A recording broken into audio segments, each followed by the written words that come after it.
हर खबर पर होगी आपकी पकड़। डाउनलोड कीजिए एबीपी लाइव ऐप।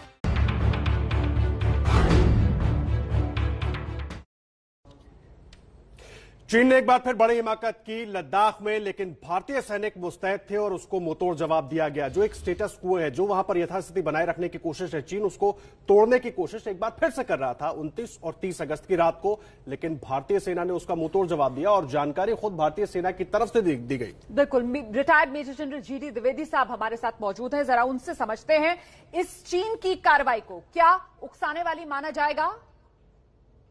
बिल्कुल ठीक बात बोल रहे हैं आप। देखो, हमने बातचीत की है, 3 महीने हो गए हैं और चीन पीछे नहीं हटा है, तो इसका मतलब 2 ही मतलब निकलते हैं।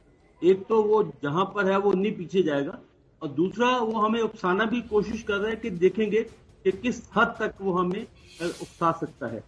मैं यही बोलना चाहता हूं और आपके दर्शकों को बताना चाहता हूं कि देखो, चीन के विरोध जो है, चीन एक चीज की प्रशंसा करता है, इज्जत करता है, वो ताकत है। जब तक हम अपनी वो ताकत दिखाएंगे नहीं तो चीन पीछे जाने वाला नहीं है।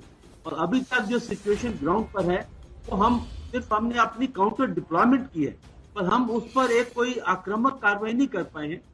जब तक वो कार्रवाई नहीं होगी तो चीन पर प्रेशर नहीं बनेगा, वो प्रेशर बनाना पड़ेगा। साथ ही साथ हमें और भी विकल्प ढूंढने पड़ेंगे, जैसे कि अंतर्राष्ट्रीय मंच पर उस पर दबाव बनाना पड़ेगा, और आर्थिक तौर पर भी अभी तक वो दबाव नहीं बने। तो मैं ये बताना चाहता हूँ कि जब तक चीन पर दबाव नहीं बनेगा वो हमें उकसाएगा भी, वो हमें एक किस्म का हमारा पेशेंस भी टेस्ट करेगा, और वो हमें ये भी दिखाएगा कि देखो वो ताकतवर है, और दुनिया को दिखाएगा कि देखो उसने जो करना था कर लिया, भारत कुछ नहीं कर पाया।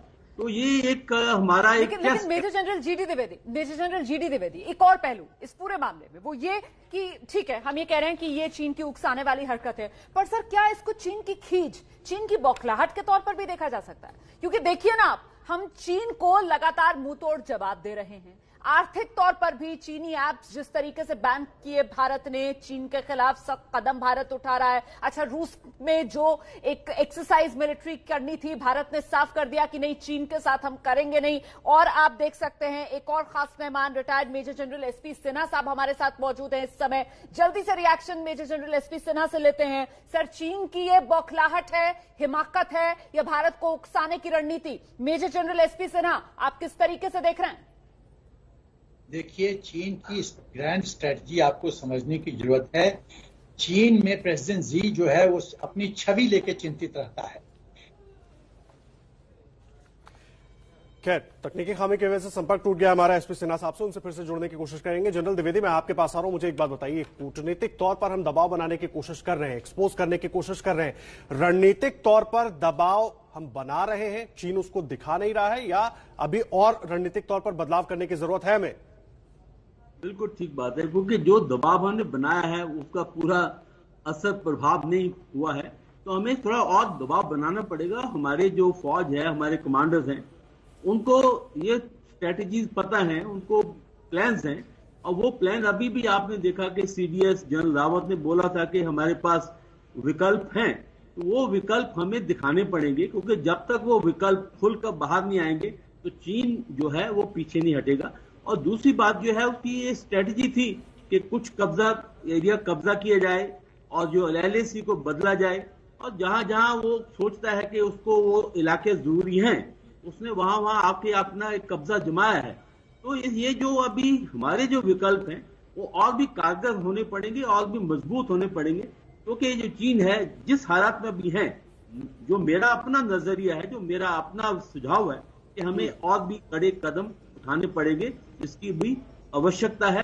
जितना हम देरी करेंगे उतना ही चीन जो है वो और भी जम जाएगा, और भी उसका जमावड़ा बढ़ जाएगा। जनरल द्विवेदी, मुझे एक बात बताइए, हर पैरामीटर पर हम अपनी रणनीति को बहुत मजबूत बता रहे हैं कि हर पैरामीटर पर, खास करके अगर लद्दाख की हम बात करें, वहां पर जिस तरह की स्थिति बनी है, बहुत मजबूती से खड़े हैं चीन को मुंहतोड़ जवाब देने के लिए, और यह साबित भी हो रहा है। चीन ने जो स्टेटस को बिगाड़ने की कोशिश की, हमारे जवानों ने उसका मुंहतोड़ जवाब दे दिया।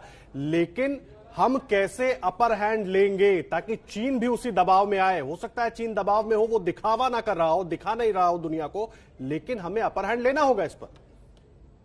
बिल्कुल, जैसे उसने अतिक्रमण किया है तो हमें भी उसकी काउंटर कार्रवाई करनी पड़ेगी। कि देखो, अभी तो हमने उसको रोका है, आगे बढ़ नहीं पाया है, और हम उसको पीछे धकेल नहीं पाए। तो ये दो, जब आप कोई भी ऐसी सिचुएशन होती है तो सबसे पहले आप रोकते हैं, तो उसका एडवांस रोका गया है, बहुत मजबूत डिप्लॉयमेंट की गई है। अभी बात यह है कि उसको पीछे जाना है। जो जिस प्रकार उसकी 30 अप्रैल को यानी कि फिंगर 8 में था, या वो गालवान ग्रुप से बिल्कुल बाहर था, या देवसम प्लेटो में बिल्कुल नहीं था, तो उसको हमने बातों में ये बताया कि आपको पीछे जाना है। अगर नहीं जाएगा तो हमें कोई पलटवार करना पड़ेगा, कोई अपनी ऐसी आक्रामक कार्रवाई करनी पड़ेगी जिस पर उसको दबाव पड़े और दबाव से पीछे हटे। बिल्कुल जनरल द्विवेदी, मैं लौटूंगी आपके पास सर। फिलहाल अपडेट के लिए हम सीधे दर्शकों को लेकर चलते हैं। हमारे साथ हमारे सहयोगी प्रणय उपाध्याय इस वक्त मौजूद हैं और जरा जानते हैं प्रणय से कि जो brigade commander level flag meeting जो चल रही थी चुशूल में, उसे लेकर क्या अपडेट मिल रहा है प्रणय? रोमाना, ये मीटिंग अभी भी चल रही है। इस मीटिंग को करीब 2 घंटे से ज्यादा का वक्त हो चुका है जब ये मीटिंग इस समय बातचीत का दौर जारी है। चूंकि इसमें समय इसलिए भी लगता है क्योंकि इसमें ट्रांसलेशन काफी वक्त लेता है और इसीलिए ये बैठकें जब भी होती हैं, मिलिट्री कमांडर लेवल मीटिंग्स जब भी होती हैं वो लंबी चलती हैं। और स्वाभाविक रूप से इस समय में माहौल ऐसा है जिसमें तनाव बढ़ा हुआ है, इसलिए कोशिश होगी कि फिलहाल इस मामले को रिजॉल्व करने के लिए जो भी मिलिट्री कमांडर लेवल पे बातचीत हो सकती है, क्योंकि ये लोकलाइज फॉर्मेशन लेवल की बातचीत है, यानी ब्रिगेड कमांडर लेवल पे जिनके एरिया के अंदर ये तनाव हुआ है, ये इंसिडेंट हुआ है, वहां पर चीन के जो उनके समकक्ष हैं उनके साथ इस मामले को उठाया जाए, उनके साथ इस मामले को पर भारत का ऐतराज दर्ज कराया जाए और साथ में चीन को यह कन्वे किया जाए कि इस तरीके की घटनाएं अगर चीन की तरफ से होती हैं, इस तरीके की आक्रामक कार्रवाई करने की कोशिश होती है, तो भारत की तरफ से रवैया वही होगा जो इससे पहले के इंसिडेंट्स में सामने आया है। यानी भारत किसी भी शर्त के ऊपर चीन को जमीन की स्थिति यानी ग्राउंड पोजीशंस यूनिलैटरली एक तरफा तरीके से ग्राउंड पोजीशंस चेंज करने की इजाजत नहीं दे सकता है। जी रोमना, बिल्कुल आप रहिए हमारे साथ। एक और खास मेहमान major general retired Bishambar Dayal sahab इस वक्त हमारे साथ मौजूद है। बिशंबर दयाल जी, चीन के साथ भारत कूटनीतिक तरीके से मामलों को सुलझाने की कोशिश में, हम लगातार देख रहे हैं किस तरीके से अलग अलग लेवल्स पर टॉक्स चल रही हैं, बावजूद उसके चीन की तरफ से भारत के साथ एक नया विवाद का मोर्चा खोला जा रहा है। क्योंकि सर ये जो झड़प हुई है वो पैंगसोंग त्सो लेक जो है उसमें दक्षिणी छोर की तरफ हुई है, दक्षिणी किनारे की तरफ, वरना तो फिंगर एरिया में विवाद होता था। तो ये तो साफ तौर पर नजर आ रहा है ना कि चीन मानने को तैयार नहीं। ऐसा क्यों आपकी नजर में? देखिए, मैं पहले भी कह चुका हूं, चीन एक सोची समझी प्लान के थ्रू, एक सोची समझी स्ट्रेटजी के थ्रू ये सब कार्रवाई कर रहा है। पहले उसने पूरा का पूरा जो है, अगर आप देखें तो काराकोरम से लेके और पैंगोंग त्सो तक पूरा जो एरिया है उसमें उसने कहीं ना कहीं लगातार गालवान में, डेप्सोंग में, गोगरा में उसने सब हलचल की और हमें टाई डाउन कर दिया। उसके बाद अब वो साउथ ऑफ पैंगोंग त्सो आ रहा है। तो ये उसकी एक सोची समझी चाल है। और जब तक हम लोग रिएक्टिव रहेंगे, चाइना इस किस्म की हरकत से बाज नहीं आएगा। चाइना पर विश्वास करना, चाइना पर भरोसा करना, मैं समझता हूं मतलब कि एक खुद को अपने आप को धोखे में रखने वाली बात है। तो इस टाइम पे भारत को एक बहुत स्पष्ट स्ट्रैटेजी के तहत, जो कि हाईएस्ट लेवल पे अप्रूव्ड हो, बातचीत करते रहिए। बातचीत से अगर मुद्दे सुलझते तो बड़े बड़े लोग बात कर चुके हैं। चाइना और 8 साल से बात ही तो कर रहे थे। 1962 से अब तक किसी ना किसी तरह बातें हो रही है। 1993 से तो बहुत बार बातें हो चुकी है। जनरल दयाल, क्या प्रोएक्टिव होने का वक्त आ गया है? रिएक्टिव होने की बात आप कर रहे हैं, रिएक्टिव तो हमें, क्या प्रोएक्टिव होने का वक्त आ गया है? मैं तो बहुत दिन से कह रहा हूं कि चाइना के अगेंस्ट एक ही स्ट्रैटेजी काम आएगी, वो है प्रोएक्टिव स्ट्रैटेजी। अगर आप चाइना से पहले सोचोगे और चाइना से पहले उसको, you have to hurt him where it hurts him. उसको तो कष्ट करो, उसको कष्ट दोगे तो तभी बात बनेगी। आप टेबल पे क्या ले जाते हो? आप पीछे हट जाइए, आप पीछे हट जाइए। आप टेबल पे लेके जाइए कि आप यहां से पीछे हटिए, नहीं मैं यहां से पीछे नहीं हटूंगा।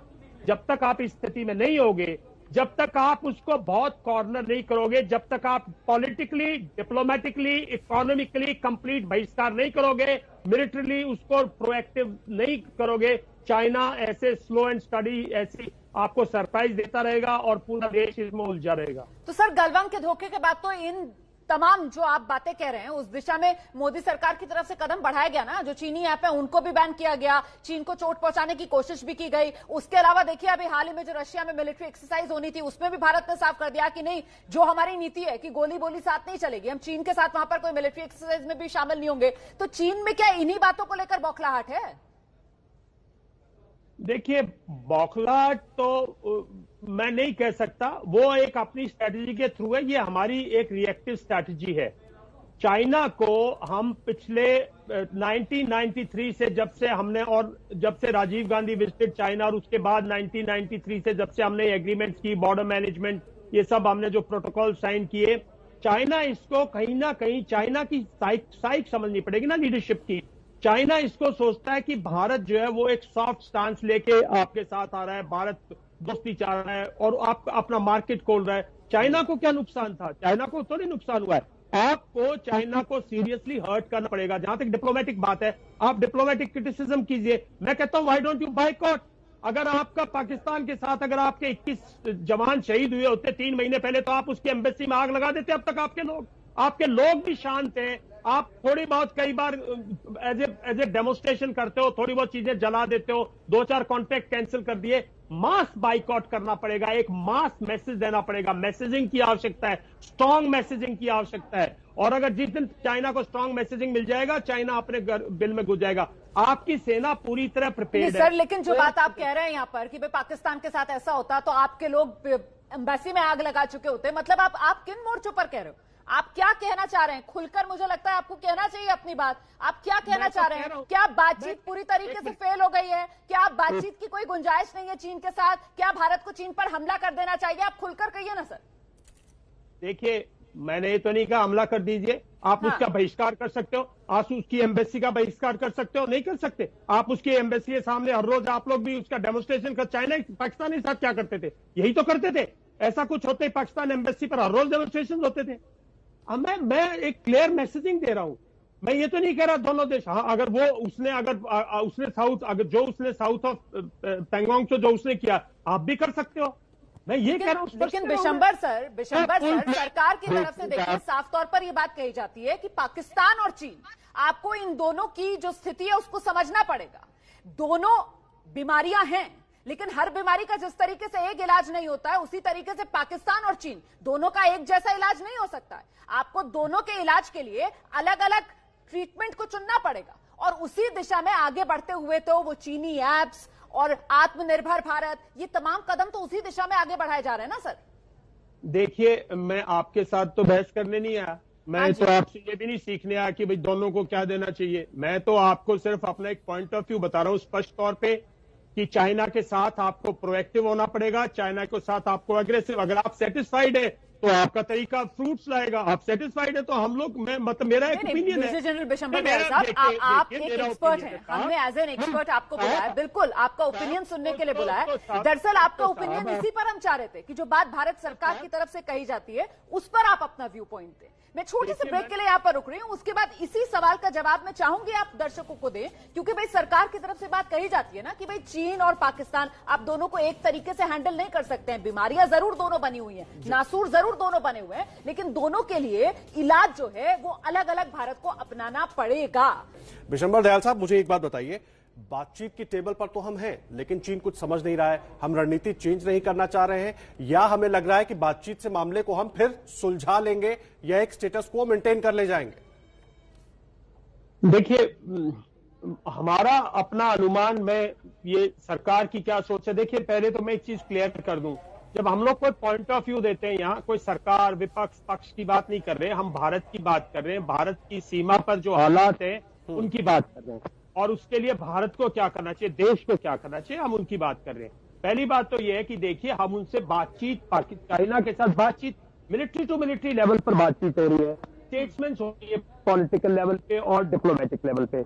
जो मिलिट्री टू मिलिट्री बातचीत है उसमें जो स्कोप है वो बहुत लिमिटेड है बातचीत करके रिजॉल्व करने का। जो अगर आपको रियली टॉक्स चाहिए तो फॉरेन मिनिस्टर्स की रियल लाइव टॉक हो, कुछ इश्यूज हो, या किसी लेवल पे डिप्लोमेटिक लेवल पे, foreign ministers, foreign secretaries level पे, उस लेवल पे अगर कुछ बात हो तो मैं मान सकता हूं। एनएसए लेवल पे ये बैकडोर पॉलिसी जो चल रही है उसको मैं नहीं कह सकता, लेकिन आपको अगर चाइना को थ्रॉट करना है तो मैं फिर रिपीट कर रहा हूं कि आपको प्रोएक्टिव होना पड़ेगा, हर जगह प्रोएक्टिव होना पड़ेगा, हर जगह डिप्लोमेटिकली प्रोएक्टिव। समवेयर इसको लगेगा कि अगर भारत तुम्हारा कल डिप्लोमेटिकली बहिष्कार करेगा तो इसका क्या रिजल्ट होगा, पॉलिटिकली अगर इंडिया एग्रेसिव होकर उनका बहिष्कार करेगा तो इसका क्या फोर्स प्रोजेक्शंस और फोर्स डिप्लॉयमेंट्स जो हैं वो एक लिमिटेड वैल्यू है उनकी। फोर्स मैन्यूवर जो है वो आपको वैल्यू देता है। तो आपको ये सब करना पड़ेगा, उसको डिस्टेबलाइज करना पड़ेगा। उसका एक सेट पैटर्न है चाइना का, आपको उसके बीच में इंटरजेक्ट करके उसको डिस्टेबलाइज करना पड़ेगा। उसकी स्ट्रैटेजी को, उसकी थिंकिंग प्रोसेस को, उसकी पॉलिटिकल उसके एम्स और ऑब्जेक्टिव को डिस्टेबलाइज करना पड़ेगा। जब आप कर दोगे तो चाइना टेबल पर मान जाएगा। ठीक है सर। तो retired major general GD Dwivedi साहब भी हमारे साथ मौजूद हैं। द्विवेदी सर, तो फिर चीन की समस्या का असली समाधान हम क्यों नहीं कर रहे हैं, या फिर उसमें इतनी देरी क्यों कर रहे हैं? देखो, पहले तो मैं आपकी बात से सहमत हूं कि देखो, जो चाइना और पाकिस्तान के विरुद्ध हमारी स्ट्रेटजी अलग अलग है, दोनों में स्ट्रेटजी में फर्क होता है, और वो स्ट्रेटजी जो है वो एक स्ट्रेटजी नहीं हो सकती। दूसरी बात है कि जो अभी तक जो चाइना के साथ किया है, देखो आज तक जो है हमने काफी जो हमारे स्टैंड ऑफ हुए हैं, चाहे आप डोकलाम ले लो, आप उससे पहले देपसान में हुआ था, वो बातों से उलझ गया था। तो ये भारत की स्ट्रेटजी थी कि देखो राजनीति से ये रन सुलझ जाए तो ठीक है, वो अभी तक नहीं हुआ है। एनएसए लेवल पर भी बात हुई है, फॉरेन सेक्रेटरी लेवल पे बात हुई है, मिनिस्टर ऑफ एक्सटर्नल अफेयर्स पे बात हुई है, और army commander, core commander level पे बातें हुई है। तो यानी कि एक चीज साफ हो गई है कि बातों से ये मामला नहीं सुलझेगा। अभी दबाव कैसे बनाया जाए, ये गवर्नमेंट के पास बहुत से विकल्प हैं, वो उनके पास स्ट्रेटेजी है, उनके पास एक रणनीति है। तो मैं आपको अपना सुझाव ये देना चाहता हूं कि देखो, जब आप नेगोशिएशन टेबल पर जाते हैं तो ये होता है कि आपकी ग्राउंड पोजीशन कैसी है। इस समय जो है चाइना की ग्राउंड पोजीशन हमसे स्ट्रांग है, क्योंकि वो ग्रे जोन के अंदर आए हैं और हमने उनको रोका है।